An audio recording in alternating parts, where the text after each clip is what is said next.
June 20th, 2018. Major rains inundated parts of the Rio Grande Valley. The floodwaters surrounded our studio in Weslaco. We met at our bureau in McAllen for a morning meeting. Meteorologist Cecilia Gutierrez and I began our day in FAR.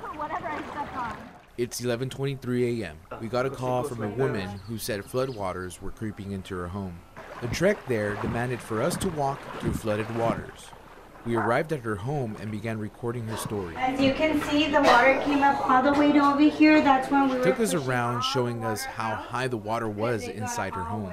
Her neighbor also told us they were fed up with vehicles driving around and pushing water inside their homes. Residents there were upset that the city never fixed the drainage issues in that area.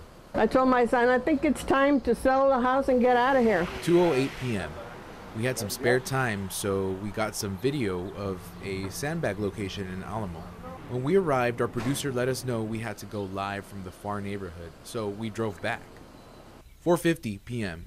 We arrived back on location and set up for our live shot. That means feeding and sending video back to the station. It's go time. Yeah, guys, I'm standing on Eagly Drive. We loaded the vehicle and drove towards Weslaco. 7:02 p.m. We stumbled across cattle on a flooded ranch. We spoke to a rancher who was out there saving his ponies. Well, we had to pull them out of the flooding. Unfortunately, I have an area where I have elevated it up to about 3.5, feet, and we put, some of the ponies and some of the and a couple of the cattle is elevated.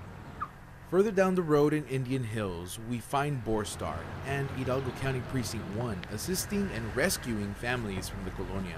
Unfortunately, one of the irrigation canals nearby had a breach in its system. Families were being warned about the waters potentially rising more. We rode along with Precinct 1 and they handed bottled water and gave rides to people in and out of the Colonia. This is where we saw some of the worst flooding. At 10 p.m., we were live again, but this time from Indian Hills. Yeah, light to moderate rainfall still falling here all in a day's Indian work. Hills. Now, this is From my photographer's perspective, I'm photojournalist Sergio Puente, Channel 5 News, Sunday at 10:30. With a high water rescue crew.